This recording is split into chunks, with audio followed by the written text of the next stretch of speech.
In mission together we all join our hands. In mission together throughout many lands. With our hearts united, our voices we raise. To God our Creator in glorious praise. Greetings, neighbors. This is Reflections, program sponsored by the Paducah Cooperative Ministry, where we in this community together do God's work with human hands. My name is Gregory Waldrop. I'm the pastor at Fountain Avenue United Methodist Church, and I'm one of the co-hosts for today's show. And my co-host is Nikki Dickerson, who you may have seen at one time on staff of Paducah Cooperative Ministry. Now she's a private practice counselor and a licensed professional counselor associate. Very good. We're glad you're here, Thanks. Nikki. Glad you're right You know here. who else we also have with us is Andy Williams. He is a licensed marriage and family therapist from Christian Counseling Center here in Paducah. That's right. Welcome. Thank you. Thank you. Hopefully we can, we're going to talk about all kinds of stuff in the next 30 minutes about faith and how it relates to the way you do counseling. And Sure. you work at Christian Counseling Center, so that suggests that there's probably a pretty good influence about faith in the way that you all work. So is there anything you want to start off with? Well, I think that's an interesting statement that you make, that, because Christian Counseling Center in the name, a lot of people think that, the way that we're going to be doing therapy is pulling out the scripture and kind of banging them over the head with it. And it's really probably not actually how it works.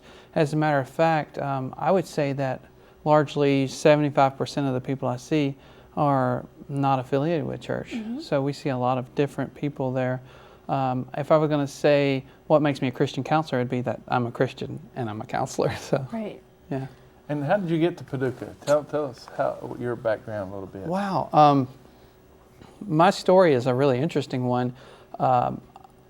I like to say that before I went to graduate school to become a LMFT, I wandered in the desert for, much like the Israelites, I think. I had a time where my life was a mess, and I ended up in Colorado, met with an LMFT there, decided, wow, I really want to do this. I had been out of college for 5 years with a bachelor in anthropology, so, how does that end up in counseling? But really thought, wow, this is what I want to do. So I went to school at Abilene Christian, and it was a 2-year intensive program, 60 hours plus a 500-hour internship.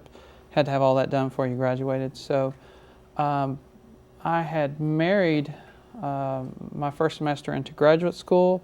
Then my wife gets pregnant 8 months later. So right as I graduate, we have a baby born, and so it's not easy to get a job in counseling. And I knew that there somehow, through the grapevine, knew there was a job in Paducah, and so I applied, and I just wanted a job, so that's how I ended up in Paducah. Right. I wanted to feed my family. So. Sure. Yeah. Good. Now you talked about, I think this is one of the really good ways to highlight while we're doing this show, is that a lot of people do make the assumption that if you say you're a Christian counselor, that you're going to do therapy using the Bible in some way, but that's not always the case. There's being a Christian is who you are, and that's Right. what you bring to the relationship. But is there a style of therapy or a way that you do therapy that sort of stands out? Yeah. I would step back and say that as a Christian, there are times that I might pull a scripture into therapy, but it's not largely based on just a scripture. I think a lot of how what I believe comes out in my therapy and a healthy way of living.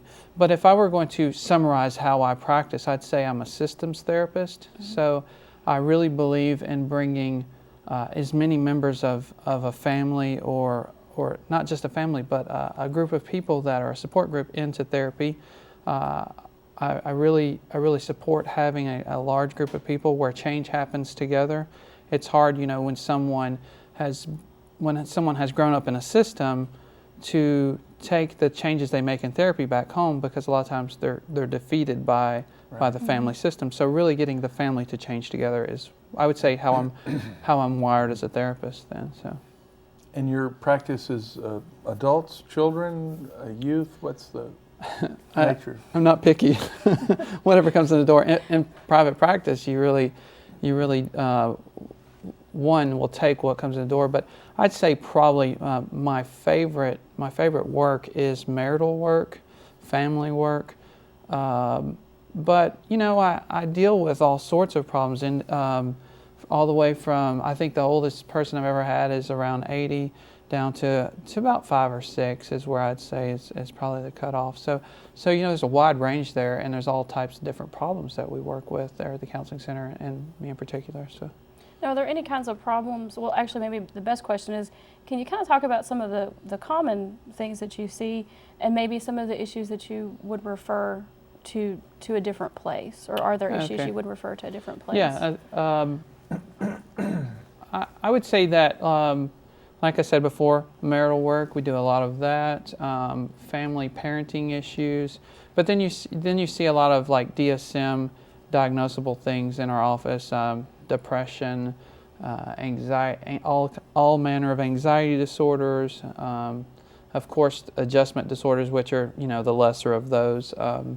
We see a lot of, I would say, you see some bipolar, some schizophrenia, and those type of orders. You see a lot of childhood disorders like ADHD, oppositional defiant disorders, conduct disorders. So there's a wide range of things. One of my interests right now that I'm trying to get more training in is reactive attachment and attachment disorders. So yeah.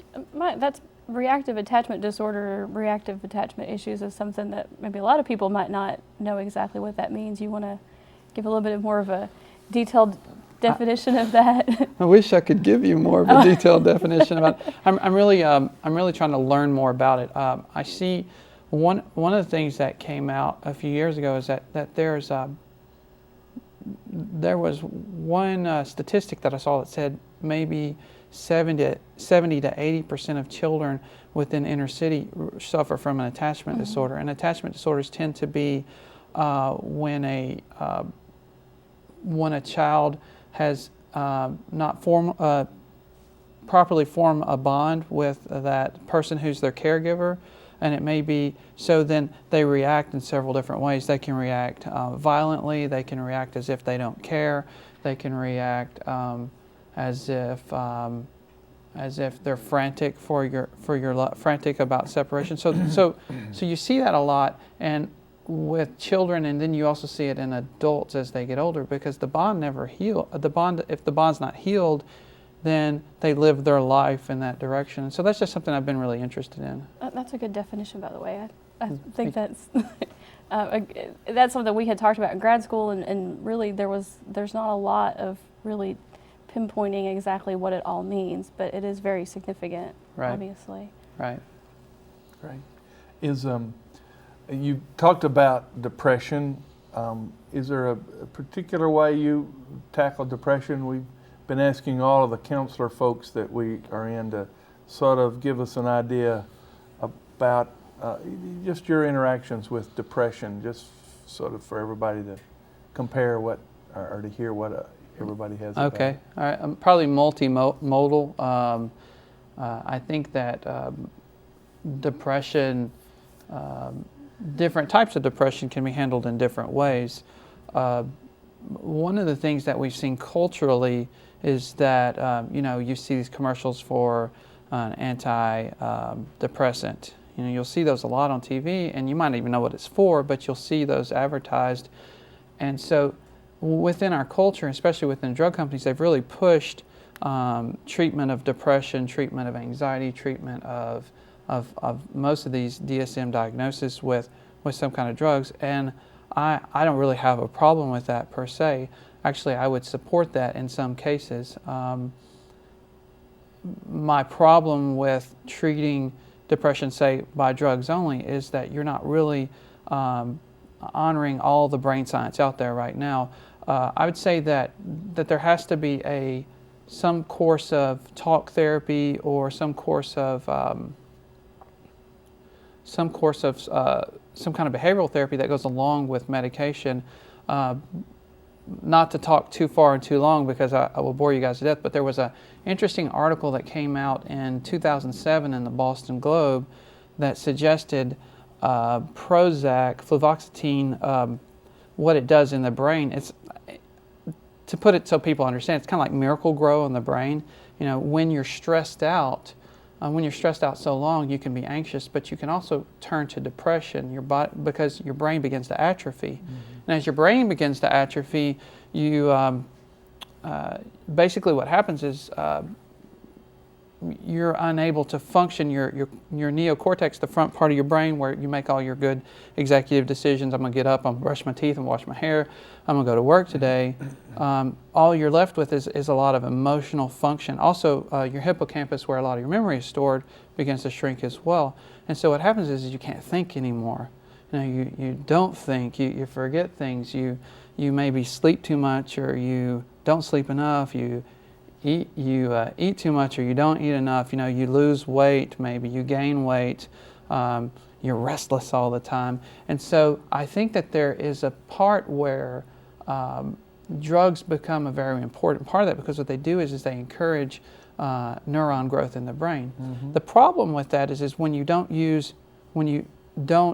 do anything with those new neurons, you don't build any neural pathways, then you end up doing the same things over and over, and you become dependent on the medication. The reason behavioral therapy or some kind of talk therapy is very important, because what it does is it starts taking those new neurons and helps you build new neural pathways and doing very differently. And so you can learn to do new things. And as you learn to do new things, some of the old ways of doing things can start to deteriorate, and so it's kind of interesting. So yeah, great. You make the point about this whole brain science that really is exploding information-wise. I'm been very intrigued, particularly about young children. You know, the brain development and all that sort of thing. Any other interesting brain science that just to throw out there for us to look up on the internet and follow through? One of the things that I stumbled across in graduate school that I find fascinating is, actually when I was an undergrad, they talked about the 7-year itch, and you guys remember the 7-year itch being, originally people would get married, and then 7 years later they're looking around going, why don't I like my spouse anymore? why do I not want to be with them? And I studied in graduate school. One of the things that I stumbled across, and it's made more sense to me the more I honor the brain and really am interested in the brain, is that our brains don't really fully develop until we hit somewhere in our late 20s, between 26 and 30. That's a pretty interesting deal. Thinking about, when did people used to get married, right? Right. 18 to 21. I mean, people are waiting longer to get married now, but 18 to 21. And you do the math there, what does that end up at? Right. Right. And so, late 20s. in your late 20s. So people say to their spouse, you're not the same person I married. Well, you're not, you know, because it's really interesting, because your brain has changed in that time, and you see things very differently, and you're more aware of the world, or you're aware of the world in a very different way than you were at 18 or 21, because you really have changed. And it's not just that I've got more experience under my belt, it's that my brain has changed in that time.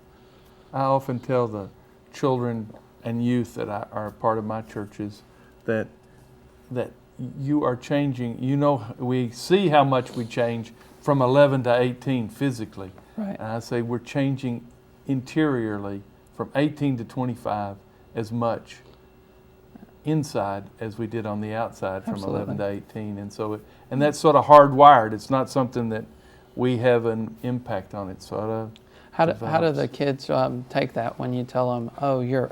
Well, what it says to me basically is, I don't want you to come to ask me to marry you until you're 25. That's basically the end sign of that, is that I want you to be 25 before you. Probably your experience the same as mine, is that it doesn't matter what you tell an 18-year-old, they already know anyway. Oh yeah, they know a lot, and you know it. you graduate from college, that's a lot of, whatever age you are, there's a lot of pressure and energy and really sort of habit about settling in. But it's interesting. That kind of leads me to think about like one of the services we offer is premarital counseling, Mm-hmm. and I think typically that's been done with a lot of pastors. Do a lot of that kind of work. We do offer that. One of the things that I've found, and probably it kind of goes back to what you've been saying there, is that premarital work can be kind of frustrating because they've already made up their mind. Right. So then the work that you kind of expected of, okay, if we were to see something here to want to kind of help you make a good decision, they've already made up their mind. So it becomes a very different type of work. It's more of, okay, let me point these things out to you, and hopefully you're going to want to do something with them. Right.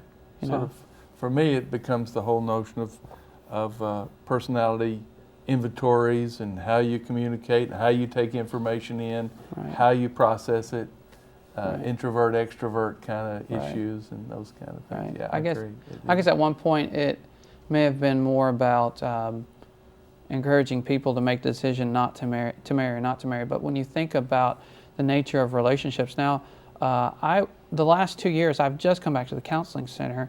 The last 2 years I've lived out in Oklahoma and I worked for the Chickasaw Nation. Mm-hmm. And so it was a different demographic of the people that I worked with out there. It's not a reservation as a lot of people think, but I still working with tribal people. And there's a different way of thinking about life, but there's some similarities to the way people live. A lot of people are living together before they're getting married. A lot of people have already made the decision to be a couple before they ever come and say, hey, we want to get married. Mm-hmm. So it changes the dynamic of the work a lot of times. So, and that was one of the things I found out in Oklahoma as well. So. And how many sessions do you usually recommend in terms of premarital? I'd say 6 is a pretty good course.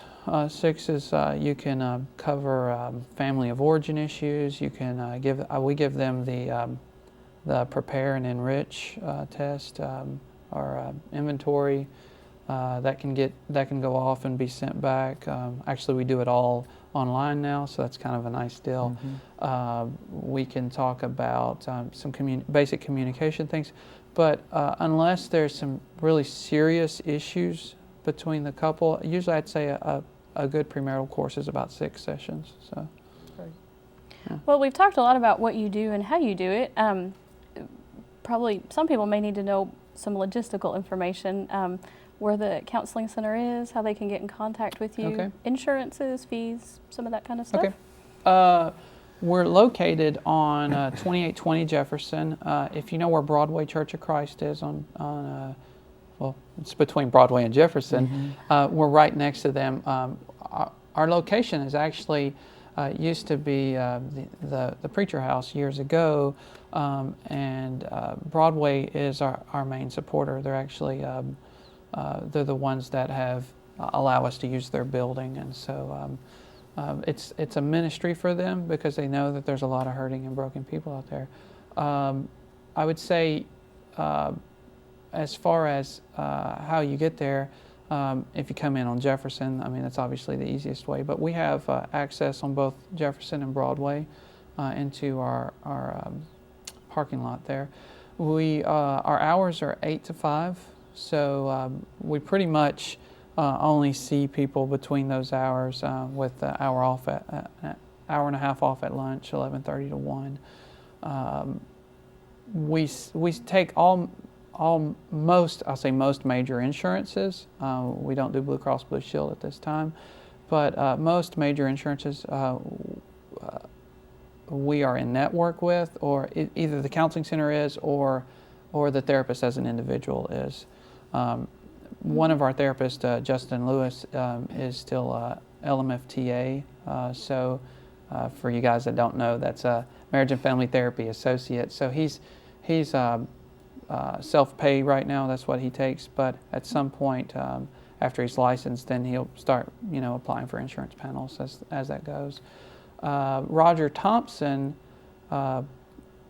founded the counseling center. I think the year was around 1985. I'm not real clear on that. So So the mission, they've been a mission in the city for, many years Yeah, now. almost 30. Served a lot of people, and our fee structure is obviously, if insurance is going to be a little different than self-pay, but our rates start at $95 an hour, and we have kind of a sliding scale fee, and if you pay day of, then you get a $15 discount. So cash is king, right? So, There you go.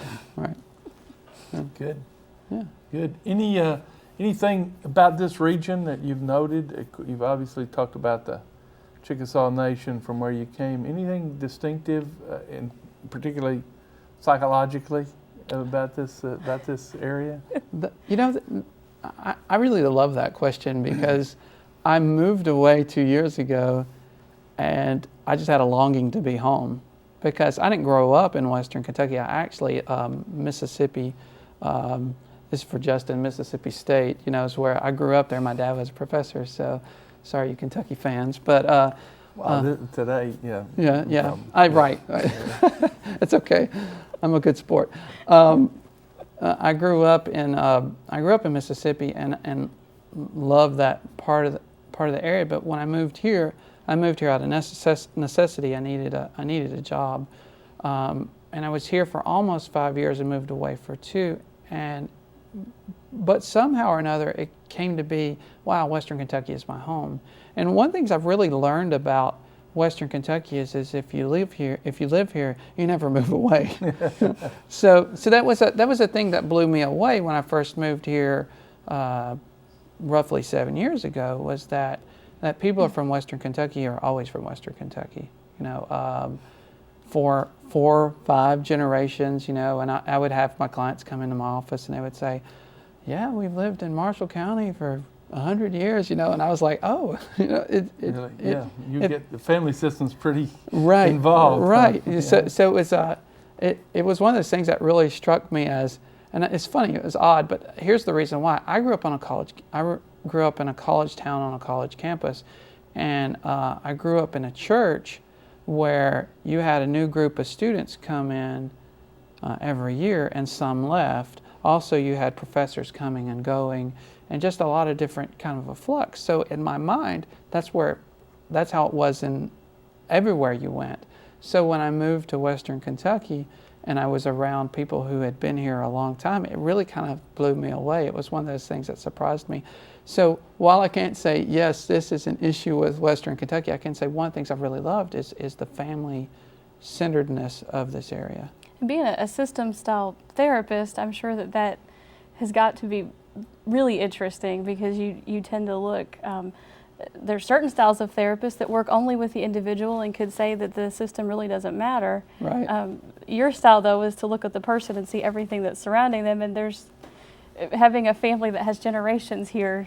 I would say, that's a real curious thing because even this morning or this week, you have someone come into your office and they're like, "So tell me about your family," and automatically they get defensive because they want to say, "Well, what does my family have to do with it?" Or I'm not blaming my parents for how I am. And I always have to step back and remind myself that my way of thinking is not that we blame anybody, but that we're all hardwired by the families we grow up in. The spouse I choose has a lot to do with how my mom and dad interacted and who my mom is. That doesn't mean that it's their fault if I'm getting a divorce now. It's more the fact that, oh, this helps me understand how you're going to make choices going forward. And so you're right. It's really important to get to talk to the family, and so it's probably been a joy for me to work in a place where family really is important. So. Anything else, particularly about faith, that registers with your work? I'm really glad that you asked that question. When I first moved to Western Kentucky, trying to figure out how to apply my faith to my work was a little confusing to me. I had gone to a Christian school, but it wasn't like they tell you, this is how you do this, It was more, you kind of have to figure it out as you go. one of the people I dearly love in my life, Terrell Lee, who's the minister at the Reedland Church of Christ, had taught me along the way that it's that all of the Bible is a statement of from Genesis to Revelation. It's God trying to redeem His creation after it's been broken and marred through sin. Mm-hmm. And that really, it took me a while to kind of digest that and understand that. But the more I started thinking about it, and I did a study in Exodus this last year and saw what God was doing through His Hebrew people, marching them out of Egypt and showing the redemption of a people, and then later on through what He does, and my faith says through Christ, that God is trying to redeem His people. So as a therapist, my whole faith is about redemption and reconciliation. Restoration. Yeah. God's restoration of His creation. And so He wants us to be a people at peace. When you look at the book of Philippians, Paul writes, he doesn't write, hey, be happy. He doesn't, and even when he talks about rejoicing, he talks about rejoicing because God gives us peace. Even in our suffering. Yeah. He gives us peace. And so probably my message to most of my clients, and you guys have probably seen this as well, that people come in and say, I just want to be happy. And that's why I leave my spouse, because I just want to be happy. But what they really are, what their hearts, I think, what their souls really cry out for is to be at peace, to have restoration, to finally feel the peace of God in their lives. And so what I'm always working to do is sometimes I'm doing that. They think that they want a new relationship. No, they just want to be at peace. Right. They're tired of the turmoil of the sin in their lives. They're tired of, and it's not always their fault, but they're tired of the turmoil that's part of their life. And so where my faith really influences my work is I know that shalom is important. The peace of God is important. Satan's all about disorder and chaos in our lives, and God desires for order and peace there. Neat. Yeah. Andy Williams, we are so glad to have you in our community. We're glad for the work you do with us and among us. We're glad for the Christian Counseling Center as well, there on Jefferson Street, and for all the good work. We're going to hear from a couple of your colleagues over the next couple of shows as well. I believe correct. Justin's going to visit us, and Roger will be visiting us That's as well. Right. So we'll get a couple more points of view from the Christian Counseling Center. Great. So we're glad you're here, and we're glad you're in our community. And we're glad you've been with us today on Reflections, show sponsored by the Paducah Cooperative Ministry, where God works through all of us in our human hands. Blessings. We'll see you the next time. Shalom. In mission.